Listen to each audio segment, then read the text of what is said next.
time like the present. Hello, good evening everybody, and thank you for coming. This gathering is a part of what we call Shvua Osim Nefashot, a whole week of events, a series of events in culture, art, and discourse. This is one of them, that people are initiating, hosting, creating, to create awareness for mental health issues and people. This is initially is the idea of a guy that came up to us 4.5 years ago, I guess, and said, I want to create an event where people with mental health issues will be in the same event, culture event, with regular people, and nobody will know the difference. And how do we do that? So there was this one event in a pub in town, in the market, that was very highly successful. The pub was full of people. Nobody knows that the players and the singers, some of them were regular people and some of them were people dealing with issues. And everything was fine, everything was normal. And it sounds so simple, but for people that are behind a closet, in the room, not able to deal with the normal world, there was outbreak. And since then, it's been 4 years that there's a whole week of events started in Jerusalem. This week, starting Sunday, we have almost 30 different events happening in Jerusalem daily, morning, evenings, that people with mental health issues, sometimes it's their parents or siblings, sometimes it's people that are just like regular. Again, what's the regular? After Corona, I feel that we're all somewhere. Every person found their issues. So doing things, saying, teaching, singing about their world. The Corona, one of the COVID, one of the best thing that they did is enabled people that weren't able to come and speak directly in front of people to come up with their story or their creation and to expose to the world. And what happened is this year we have events happening all around the country.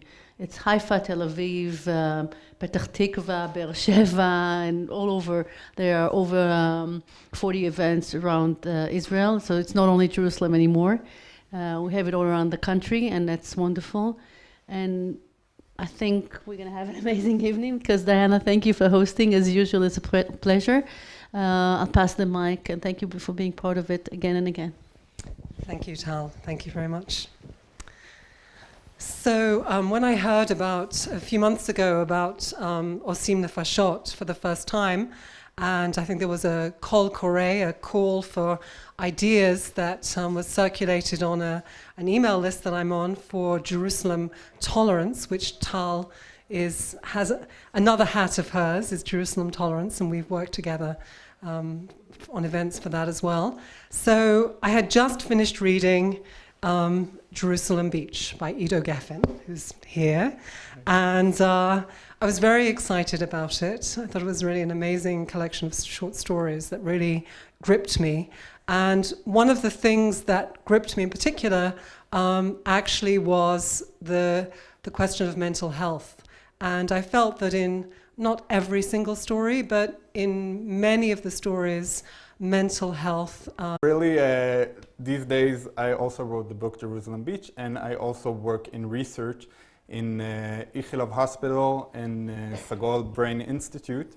And I work in a group that is focused about how can we use storytelling to better understand the human mind. Now, it's important for me to say in the beginning that I'm not an expert about mental health, and I'm fascinated about the subject, but my experience here is more as a writer and maybe as a human being, but not in the sense of a full expert. But I can say that my research from the beginning, like when I started the university, I was sure I was gonna study literature, because that was the thing I loved. But soon I understood that the issue that I'm really interested about is the human experience. And I think a lot about that, like, I know writers that when they talk about writing, they say that for them, they write, the writing process is the most amazing process, and everything that comes after in terms of publishing is less important. And I have to say that for me, it isn't the case, because I feel that writing at its best is a way of communicating with somebody else and communicating something that's very inside your private world to somebody else. And when I think about the best books I have read or the best TV shows I saw, there was something that I felt that somebody else was able to explain to me about myself that I knew I felt, but I couldn't put into words. So for me, this understanding was relevant also to my writing, but also to my research, that I understood that I'm very fascinated about the way we understand stories. And like, a question that I was really interested in is, why do we love stories so much, and why do we take so much time to read books, to see TV shows, to go to the theater? Now, you can think of it, like I can give another example. I can ask you a question: why do we like sweet food? And you could say because it's tasty. That's one answer. But another answer that somebody, if he studies evolution, could say that it's part of a process that in times where humans developed, they needed a lot of sugar, and that became a very important resource, and that's how evolution randomly made us love eventually sweet things. So I think, in a sense, maybe we can think a little bit about storytelling in the same way, that there's something very valuable about good stories and about the way stories is a way to get information in the best possible way that became so essential to us as human beings. And in the lab, we work a lot about trying to understand how insights from the world of film research and even literature and storytelling can maybe be adapted to the world of neuroscience and psychology. And I'll give you an example. My project is working with Parkinson patients, in which we study a phenomenon in Parkinson that is called freezing of gait, in which people get stuck in certain situations in life. And 20 years ago, doctors thought it's completely random, you can't expect it. And research showed with time that there's a lot of emotional and cognitive triggers that can lead to this phenomenon. For example, a lot of the times people get stuck when they need to cross the road, like need to cross מעבר חצייה? Crosswalk. Or when they need to get quickly to an elevator and they get stressed because they feared they won't have enough time. But the problem is that when people come to a doctor, or they can't explain to the doctor what happened because they don't know the triggers. So we're trying to create a experience in augmented reality, sort of a storytelling experience that you'll find yourself in all kinds of simulations that simulate your regular life, and through that you'll will understand perhaps what's the trigger. So we're using the stories as a tool to understand better how the behavior and the brain of those people work. And hopefully if that will work, that will help us also maybe treat better this phenomenon. And so for me, that was my interest in the subject, and I think there's really a connection. Like research and writing for me are the same ways to eventually understand better human beings and how they are part of this world and their personal life. Thank you. Wow. So when we spoke a few months ago about this evening, you told me that you had done research on mental health in preparation for writing Jerusalem Beach. And I want to ask you, what kind of research did you do? You've just told us that you're not an expert on mental health, and that's why you need to do research. And at what point in the process of writing the stories? Did you do it before you even began, or did you start writing and realized you need to do it? How did it work? Well, my book is a short stories collection, and for example, the first story is about an 80-year-old man who decides to join the army. Maybe I'll read the first paragraph, just to get you into the story.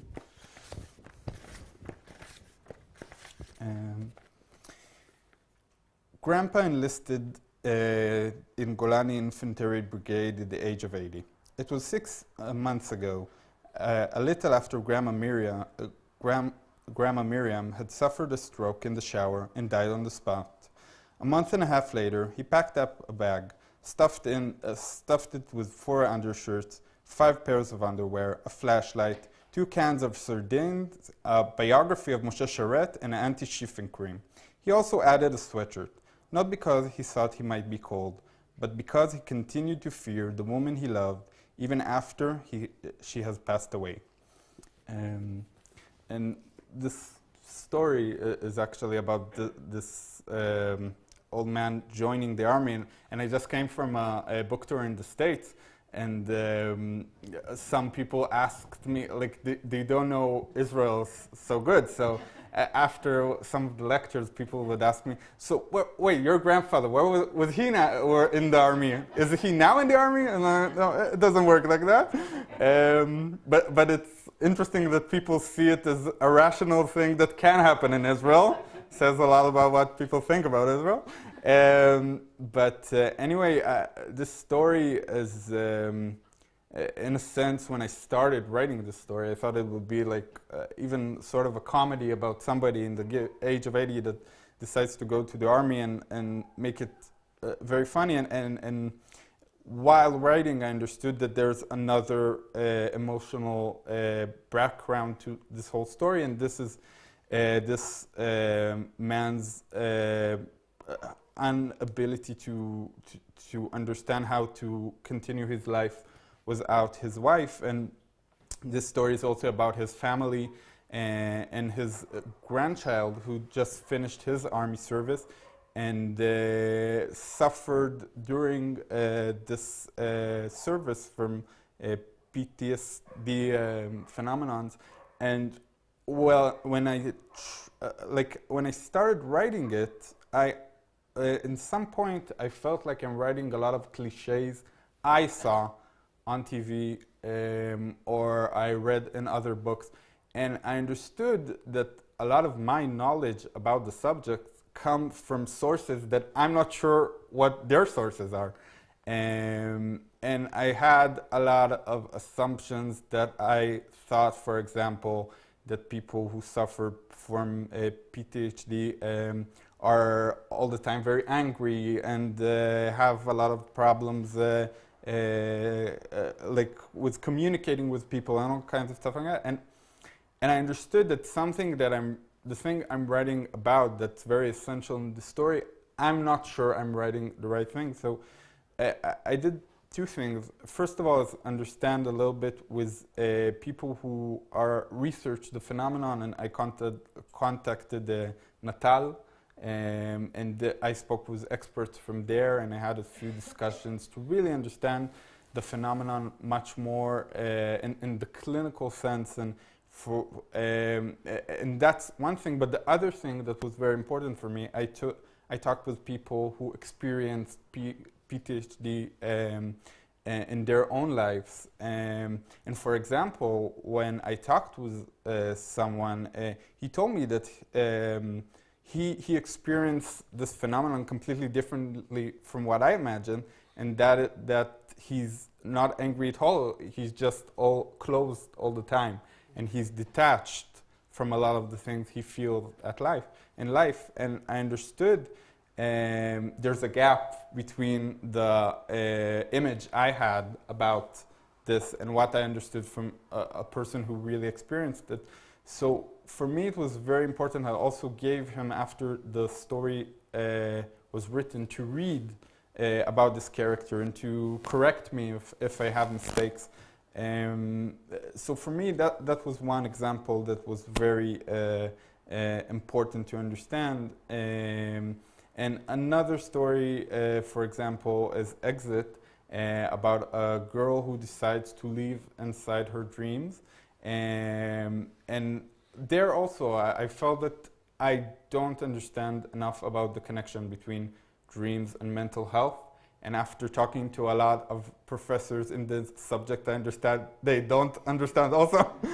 No, it's a subject that it's really complex, and like research on the subject is not there's a lot they still don't know about. But again, it was very important for me to approach these subjects, because I think like as writers and creators, we have responsibility to make sure that we're not creating the same cliches again and again. And I think that with time, we develop much more understanding about what mental health is, and also that mental health, it's not binary, it's not or it's a full range, and people can find themselves in certain times in life in this place and in another. And I think, again, like the ability to write about something, I think it's very important for writers to write from a very personal place, but then again, when they write about worlds that they don't fully know, or even if they do know personally, but they want to understand more, I think that's really important to better explain the word you want to write. And also, it improves the writing. Like, I'll give you an example. The story about the child that dreams. It's a child that decides to dream and just live inside her dreams and not in reality. And she does that because her parents, their dream is doing an exit. That's why it's called Exit. And another thing I understood only when I got to the States is that in the States, the term exit in meaning in the tech industry doesn't exist at all. Even when I talked with people from that industry, they didn't know like what I'm talking about until I understood I need to explain. So it was also a very interesting experience about understanding the differences. But anyway, when I wanted to find a way to explain how the girl lives inside her dream but doesn't tell it directly to her parents, because I think a lot of the times when you think about the dynamics between parents and children, also with struggles that children have, they don't just tell it to their parents. And I didn't find a way to do that, because dreams are something so personal, and it's not something that like my closest friends don't know what I'm dreaming about. So I thought a lot about it a lot, and eventually a professor found the answer for me when he said that when people have sleep disorders, they take them to a sleeping lab, and they ask them sometimes to write in a notebook their dreams. And then he said, like, you know, a regular person would write like half a page of his or her dreams at night, but it could be interesting, and maybe if this girl would write 50 pages, and then we'll understand that her experience inside the dreams are very different. So I think that research, especially in these topics, but not only, can also improve the way the story is being told.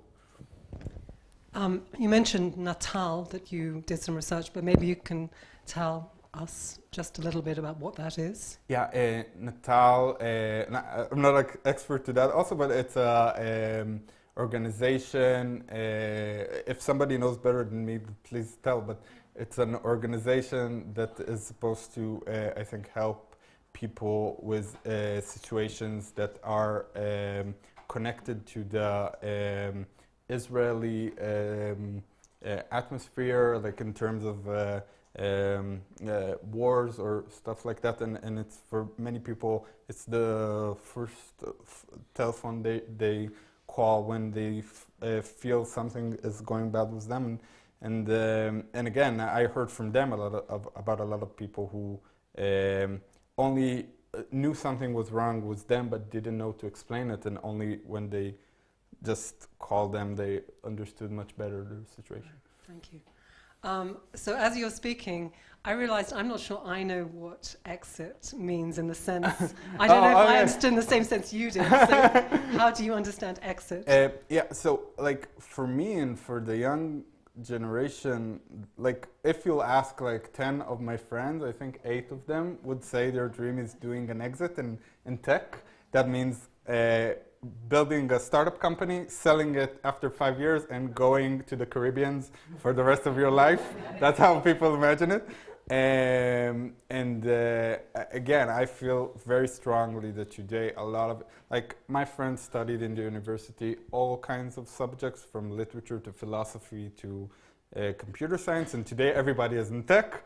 And I think it's something very, for the younger generation, like it's very, very basic to talk about this dream, even if you're not part of this industry. A lot of the time, like I have a friend that wants just to have like a business, and he says, I want to do an exit. Eventually, I want to be really rich.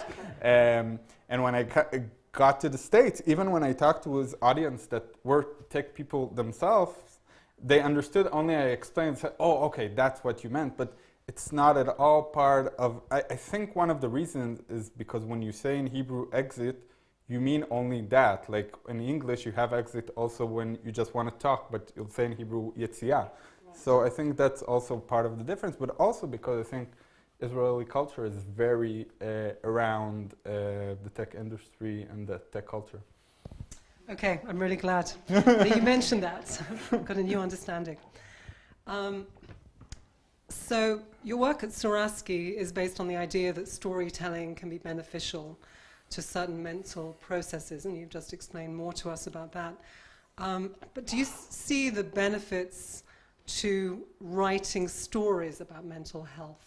Yeah. So not just researching stories, but if so, what are they? Yeah, definitely. I think, again, in 2 ways. I think, first of all, again, I think as creators, there's a responsibility to show all kinds of phenomena that's happening, and I think a lot about what's the value of literature, especially today in the world where you have Netflix, and in the lab we have virtual reality and augmented reality, which are very advanced technologies of storytelling. And what's the value of a book?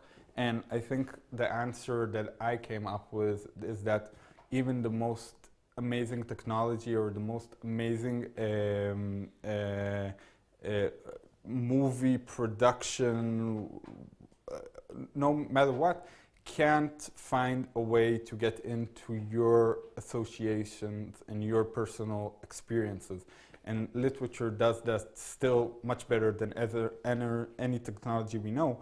And I think because of that, when we write about those subjects, we can create a much more inner understanding about these phenomenons in a way that it's much more harder to explain. And again, for me, a lot of the experience and understanding of those phenomenons came from just reading books about the subjects. And most of them were actually fictional, because again, I felt, I can say it also from my experience, when I talked with Natal, an organization that deals with mental health, I understood it rationally, but like to really understand it from within, I needed somebody to explain his experience and understand from another place. So I think that's the power of fiction in this place. And again, I think that I think the boundaries today, like for me, I thought a lot towards our conversation, like what can I say about mental health as a non-expert? And again, I think that in a sense, mental health is something that everybody deals with in a sense, and it's a lot of, even when you don't define it, you still need to understand it. And again, I think when I read certain books in my life, for example, I think the English translation is Man Searching for Meaning by Viktor Frankl. So I understand I was searching for meaning, but I didn't understand it until I read somebody explain it, until somebody told me that. So I think in a sense there is something very important about really talking about it. And again, I think literature till this day is the art that is the best art to show an inner world of someone. I'm now working also on projects on television and screenwriting, and it's really frustrating that you can't write the inner world of a person. And in that sense, I think it's the most amazing thing that literature can show that in an amazing way. Yeah, it is amazing. Regarding potential mental health benefits, do you think there's a difference between storytelling and testimony? Mm-hmm. Testimony in the sense of like a personal... Someone telling their own story. Yeah. That's a really interesting question. I was, as part of my book tour in the States, I talked to somebody who's doing a PhD now in cognitive psychology, and her research is about decision making and memories. And her thesis is that when we need to decide about something that is very important to us, we have memories. We create two kinds of memories: the memories of what we think will happen in the world we chose and the world we didn't choose. For example, she talked about somebody who's thinking about going to 2 universities. So she created a world in which she went to this university and another that she went to another university.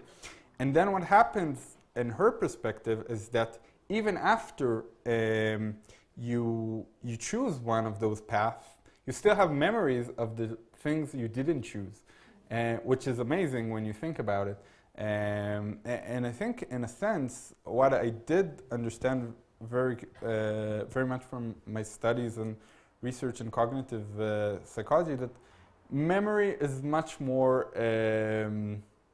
it's much different than we think a lot of the times. It's much more, you can play with it a lot. Like I just told you earlier, I went, while I was in the States, I went to the house that my parents were, and I was between age 3 to 5. So I don't have a lot of memories.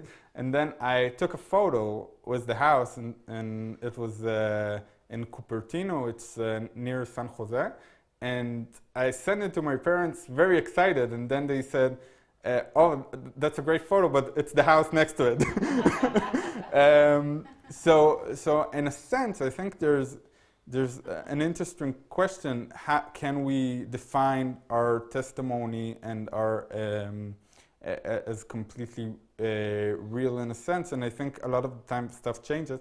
Saying that, I think that it's super important in parts of mental health that people that experience the phenomenon will tell their story. And again, that's why it's so important for me to say I'm not speaking in behalf, or I'm not speaking as an expert, because again, I think that people who do experience all kinds of mental phenomena are the best speaker of their experience and tell it in the most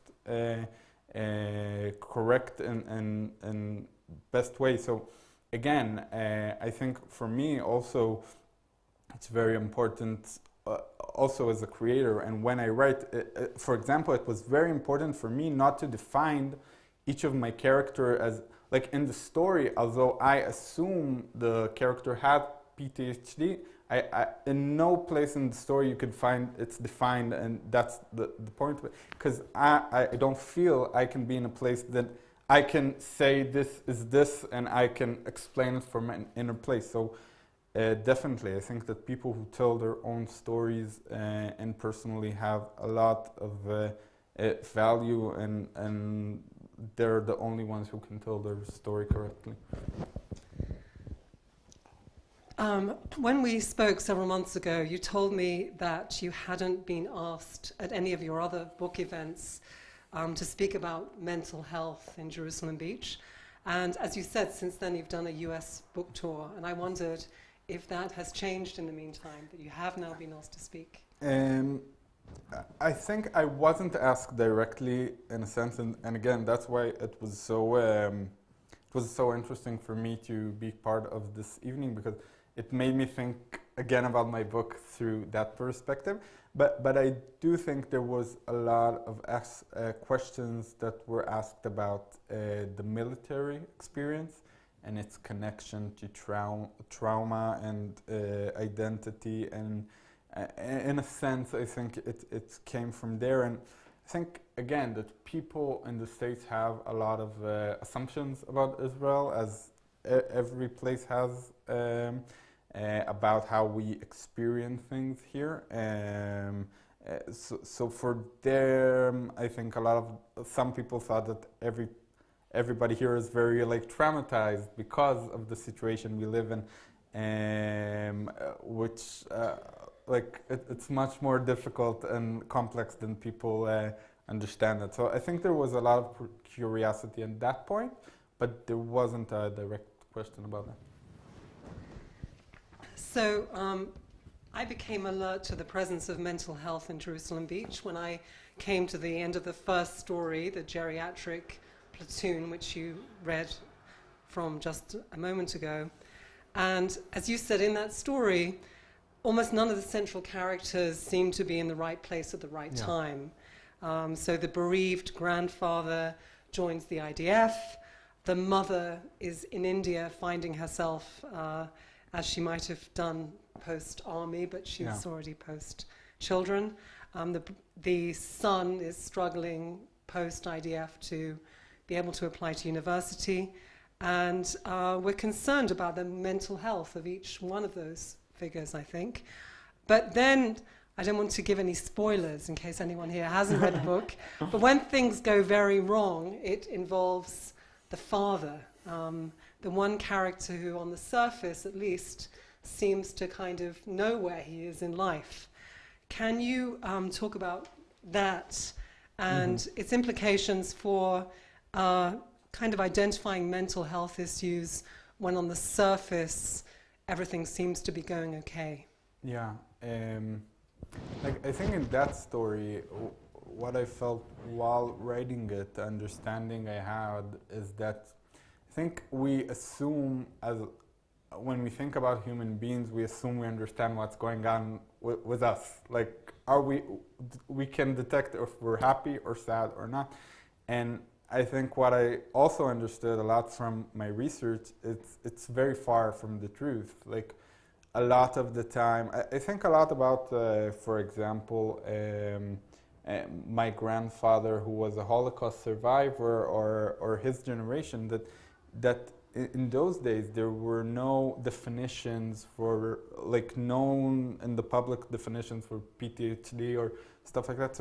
So I think people didn't completely understand their behaviors or things they felt in the right context. Power in giving words to your problem and understanding them. I can give an example from a very, very different place. It's not in mental health, but I have dyslexia. I'm dyslexic, and for a lot of years, and first of all, there was a lot of years that I had a really hard time struggling in school, and I didn't understand why. And I really thought the problem was with me, was the way I'm seeing the world. And I think when I got this, when my parents also felt that something is wrong, they took me to test it, and they did find that I'm dyslexic, and that was very to understand something that I didn't understand about myself. And again, if nobody had told me that, I would just think the problem is with me. So it was very helpful for me. And again, I had another experience in my university studies. I had a professor that is a really great expert in the subject of dyslexia, and she was pretty like fascinated about me writing, although I have. And she asked me, what do I know about being like, do I know what kind of dyslexia do I have? And I said, no. Like, I just know I have one. But she said, have. And I said, no. Like, I just know I have one. But she said, okay, but can you explain what's the problem? And I didn't know. And she took me to tests that also made me understand much better things about my problems and what happens to them. And for example, she made me understood that I have a problem with working memory, that the problem is I have a lot of problems with like long words. So also when I talk in Hebrew and English, I try to avoid long words because then I get stuck. It's a strategy I had for all my life, but I didn't understand I'm doing it or what I'm doing. So when somebody explained it to me, it was very meaningful. And I think, again, if we were going back to the story, we have a character that something is very wrong with him. It's the father in the story, but he doesn't have the tools and the words to say it. And I think all the stories is a lot about not communicating right between inside a family and people that don't know to explain what's going inside of them. And again, I think that's the power of, in a sense, literature or arts to really find words to stuff we can't explain by ourselves. And again, we're very social animals in a sense that a lot of we think like we're very smart, but I think like I once heard about just like there was people who did a research in Australia, I think like in the mountains or something like that, and they went with camels, and like in some points like they had a problem and they couldn't survive even a day because they didn't know how to be in the wild, while the camels were just fine. Now, again, we think of ourselves as creatures that will know how to deal with complex situations, but a lot of what we know comes from society, and the society that teaches us how to adapt. So again, I think that when people can reflect our problems to us and give words to our feelings, it can be very valuable. So, for readers who are parents, for readers who are parents, a story that really strikes home is one we've also already spoken about, Exit, in which parents struggling with their own mental health issues discover that for reasons that first seem obscure and then beyond belief, and you've mentioned what they are, that a daughter is living inside her own dreams, their child is gradually withdrawing from the world. So tell us about mental health in that story. Yeah, Mel, maybe I'll read from it. I'll just say, like, because I'm dyslexic, I'll discover my secret. I usually read a lot before to make sure I'll read properly. And I plan to come to Jerusalem 2 hours in advance and practice this part. But then my car broke down on Kvish Echad. So I didn't have time to read. So if I'll get stuck on the way, just know I have a good excuse. So it's from the beginning of the story. And it goes like this. Nelly was the first to pick on it. One night, after Shira had fallen asleep, she whispered to me at the kitchen that something was going wrong with the little girl. Something bad. Not just your everyday blues. Something in her eyes changed since we moved south. I'm not speaking metaphorically, she said. There's something in their grayness that doesn't look right to me. I don't know. Nelly believed in the body. Believed it spoke louder than words. She claimed that that's how she could tell when something was happening to Shira. I thought there was a simpler explanation, that she always suspected something was going wrong with its daughter, so sometimes she happened to be right. But as criticism, quite the opposite. Nelly was the better parent. Neither of us doubted that. When Shira was 5, even she noted in a passing remark made on Tel Baruch beach that mommy loves me more. Nelly quickly denied it, signaling me to go get her ice cream, and I, like an idiot, ran 1.5 kilometers for a cracked cornetto, only to return back and discover that a week earlier Shira had sworn off dairy because her kindergarten teacher said milk was stolen from cows. I don't know whether Nelly forgot to warn me or if she wanted to remind me the power dynamics. I, for the other part, tried to come out ahead, at least at the more banal areas. Parent-teachers conferences, school plays, and sports competitions, where I enjoyed a slight lead. This included the 4th grade soccer league final match of the season, when Asa Ramat Aviv beat Beitar Kfar Shalem 2-1 thanks to Shira blocking the last-minute penalty kick. A brief hug in the end of the game. That's all I managed to get from her.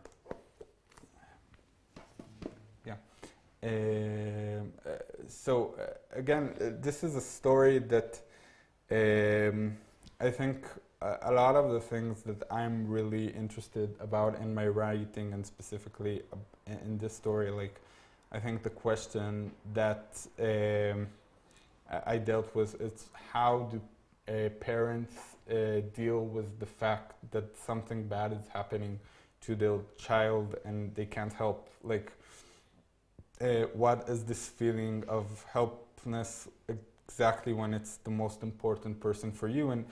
And again, I think in a sense, if we're talking about mental health, I think a lot of the time when we're dealing with this subject, it influences not only the person who has a problem, but also it's his surroundings and the communication with the people around him. And I think there's something very frustrating about us not being able to help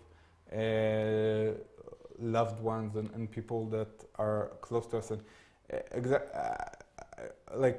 not in the same sense and not in the same extent, but I do remember as a child that there were times that I would struggle with something at school, or even the dyslexia thing, and my parents had a really hard time understanding how to help me, and when they didn't have the tools, it was also very hard for them. So I think it's something I tried to deal with. And again, like I think a lot of the stories deals with I think there's a big difference between the people we are and our connection to others, and there's always a gap. Like there was always something different. So it's not easy in a sense finding a way to get to people. And I think when I wrote this story, I tried to deal with these gaps.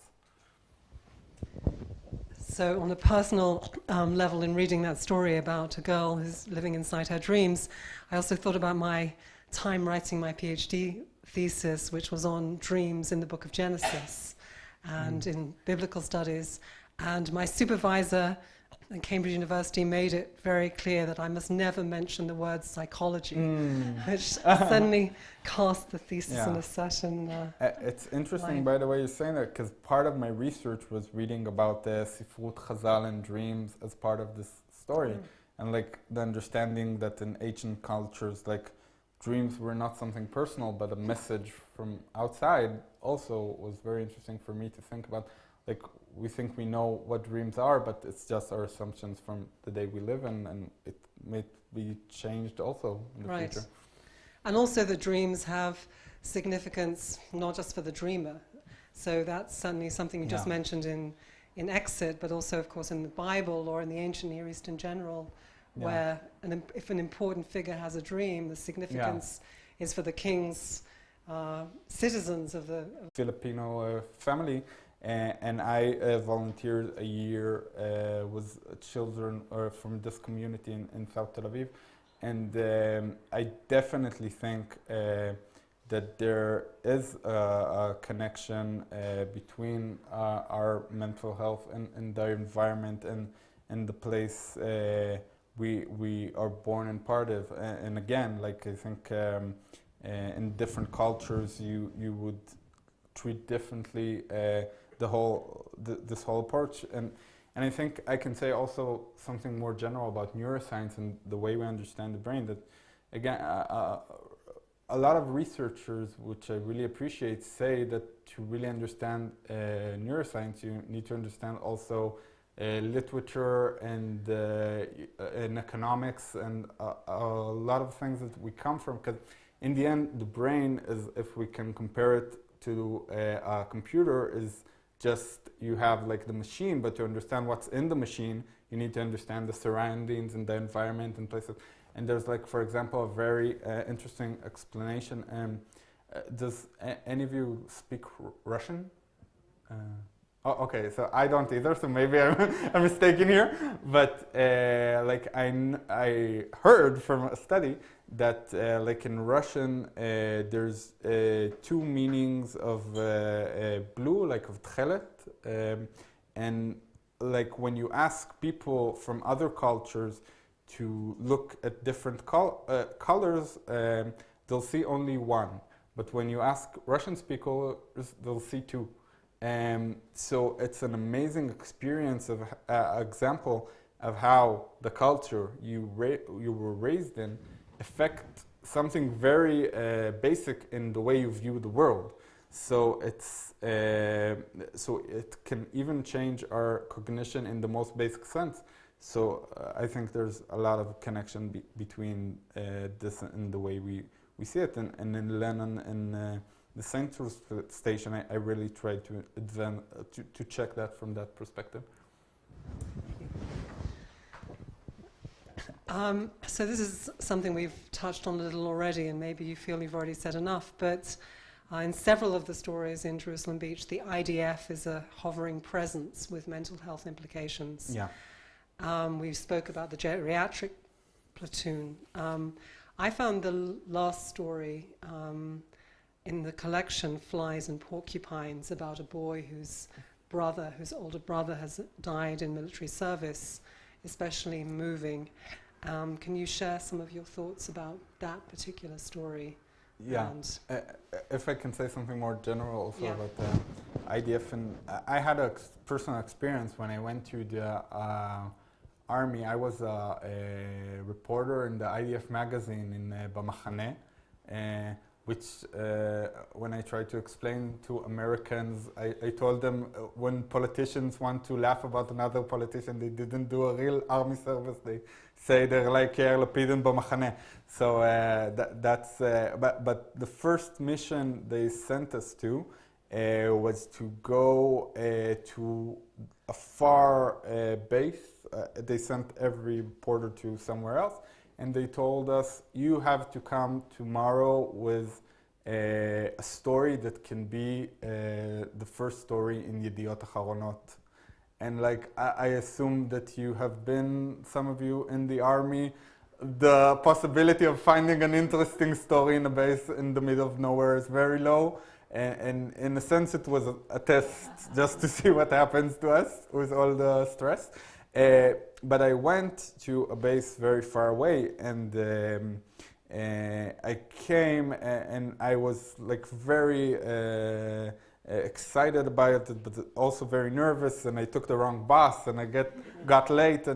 And as soon as I get into the base, a soldier comes, approaches me and says, "Oh wow, I'm so happy you're here." And I like said, okay, this is like my first time. Great, people know and he's excited to see me. This is going to be a very nice 3 years in the army. And then he says, okay, put your bag here. You're going to guard the base in 10 minutes. And he thought like I came to help them with guarding the base. And this was in Tzomet Tapuach. And I have like, I don't have what it takes to be like in a place like that. Not in any, my training is the minimal you can think of. So I wasn't sure it was a good idea, but because I wanted to impress them and impress my commanders, I said, sure, no problem.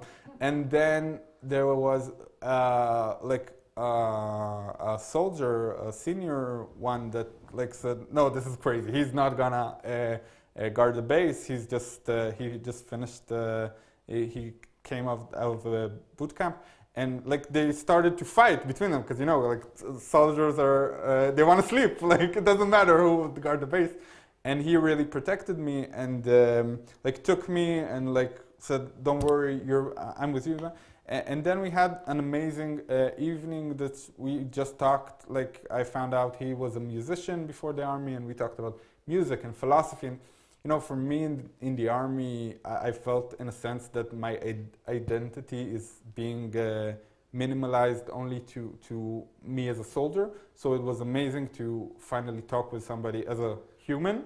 And then, like as we bonded, he said, you have a lot of luck. You're not part of this base, because if you were in this base, I was completely mitalel bcha. Like, do you know the word pazam? And actually, my translator Daniela Zamir had a really hard time to translate the word pazam into English, which it's like seniority in the army, and like the older soldiers humiliating the younger ones. And he started to explain all kinds of things he would do if I was part of this base, and I couldn't understand this gap between this completely normal person I just talked to all the things he says he does to soldiers that are very similar to my situation. And he explained to me that for him, we had a very long debate about it, that the army changed his perspective in a sense that when you find yourself in a place that you have nothing to expect for years to come, you have to create like this system that that in a year you'll be in a better situation. So in his psychology, he's doing a favor to the younger soldiers because they'll have something to expect. I did not understand this logic till this day, but it was fascinating for me to understand how the army changes your perspective and also makes you really different in a sense. And I wanted to study that. And the last story was the child who tries to grab time physically.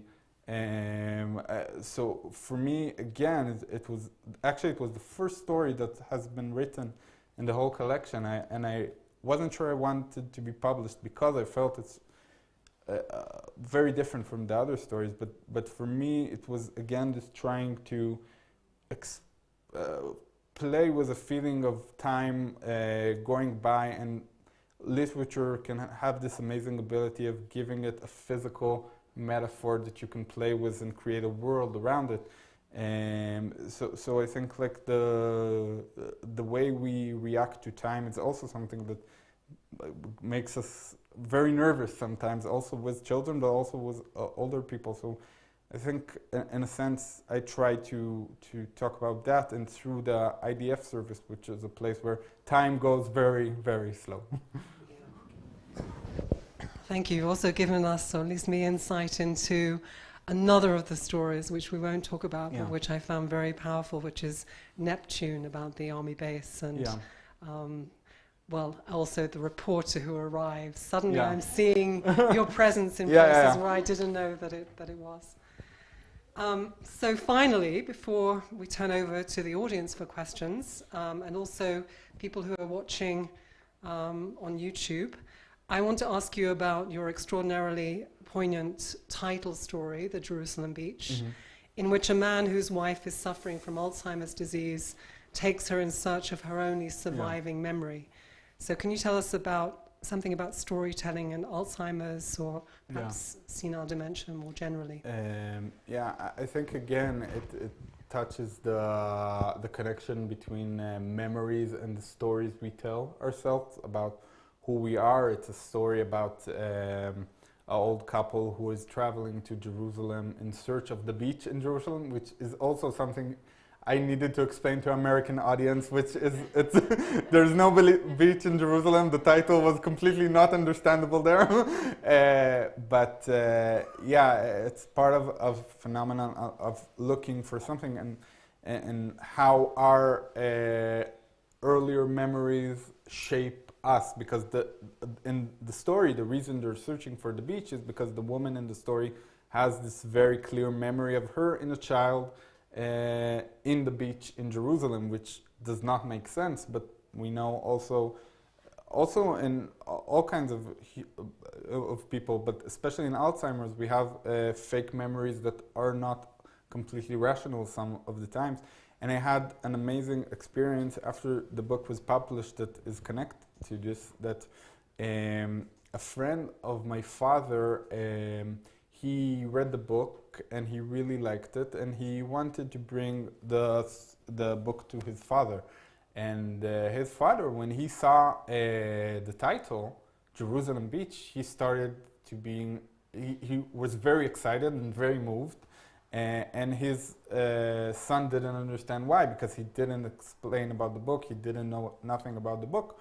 And he asked him like what happened, and his father explained to him that when he was a child, he was a geologist that worked in the mountains of Jerusalem. And million of years ago, there was actually an ocean in Jerusalem. And what he said that like a lot of the times as a young person, people didn't completely understand his work or what he's working on. And when he saw the cover years after, he felt like this book was written specially for me.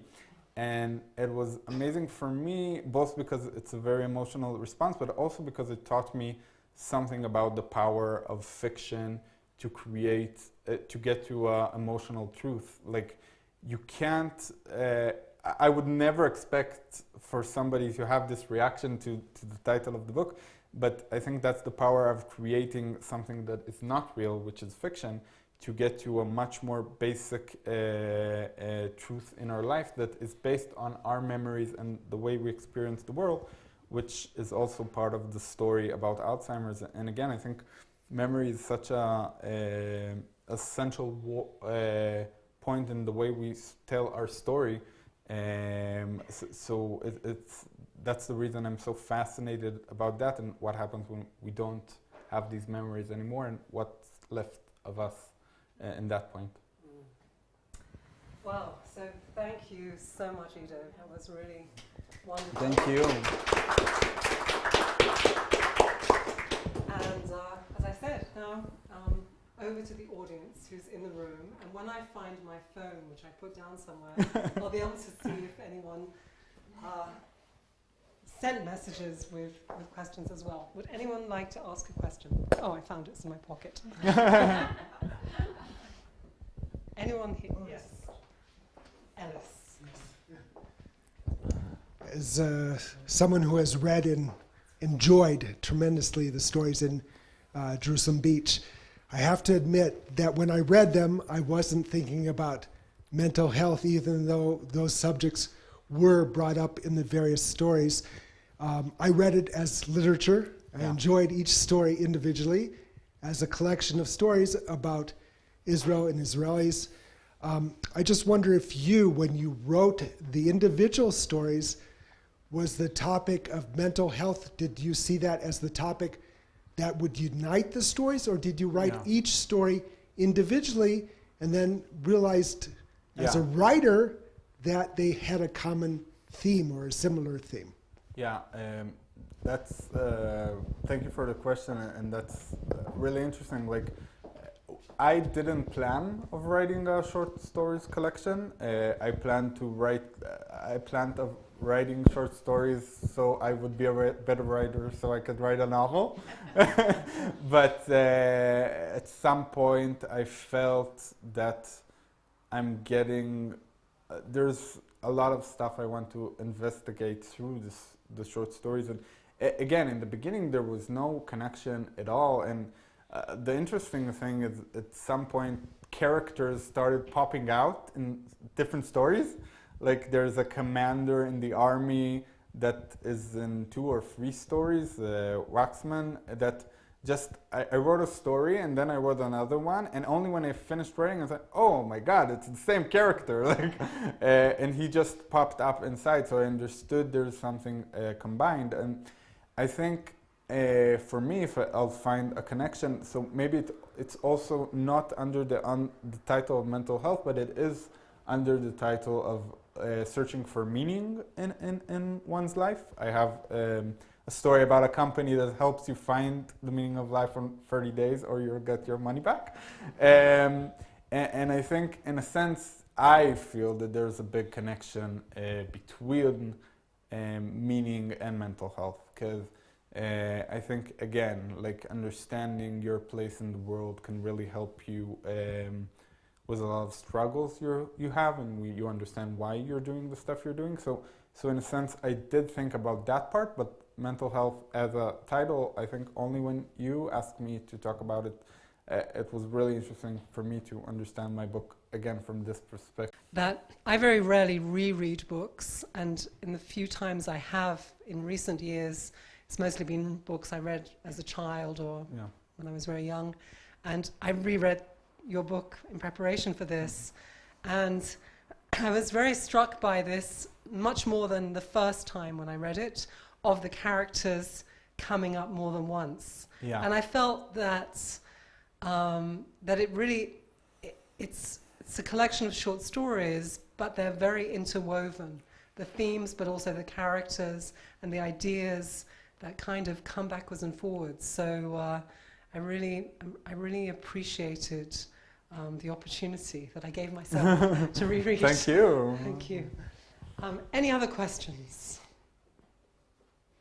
Yes, George.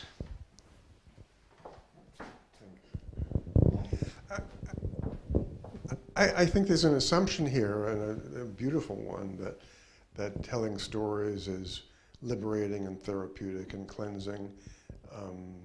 That's been throughout your discussion tonight.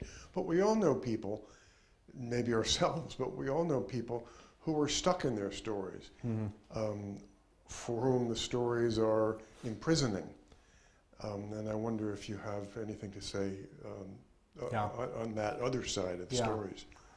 No, I totally agree. I think stories, it's something that is, like, in a sense, it's neutral, and deciding if the story can go to a good place or a bad place, it depends on a lot of things. And for example, one of the things that you can see through storytelling is, for example, the reaction of people with PTSD.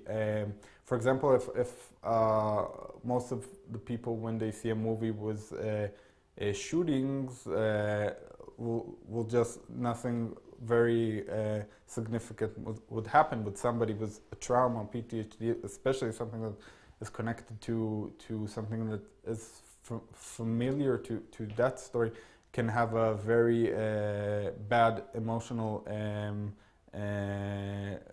something very emotional response to that story. And again, that's also a way that storytelling can detect a problem that somebody has that he's not even aware to.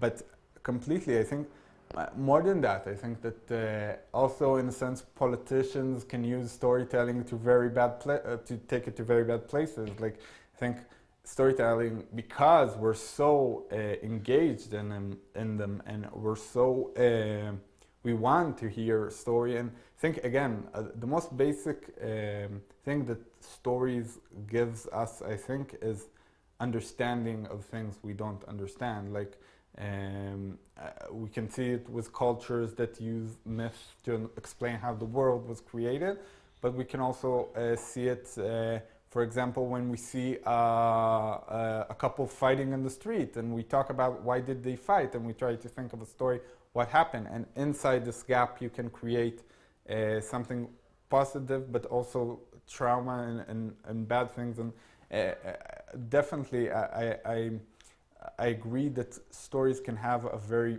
bad effect, but I do think that my approach to writing is trying to find meaning in our life and in struggles that we have.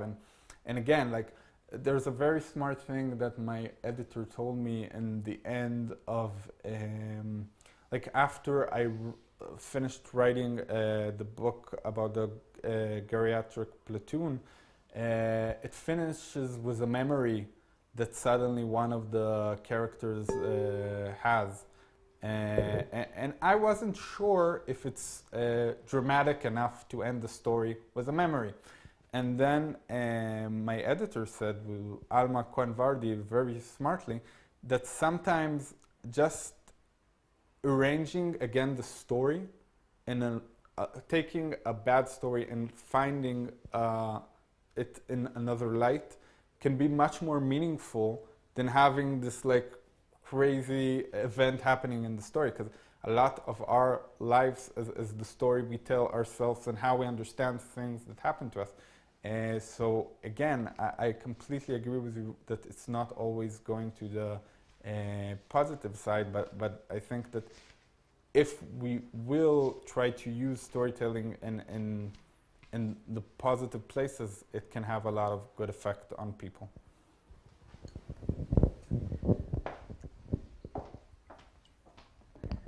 So those of us who are here in Jerusalem, I think we will end this evening now, or this part of the evening, and those of us here in the room can enjoy cookies and wine and continue the conversation. And to everyone on YouTube, say good night. But before that, thank you so much, Iddo, for coming and for speaking so beautifully about your book, and which really meant a lot to me, the book, and I know that many people here have read it, and many people watching have read it. I've sent it to quite a few friends and family members, and so this has been a wonderful opportunity. And thank you, and thank you for being here, and thank you for the invitation. And thank you. Right. Thank you.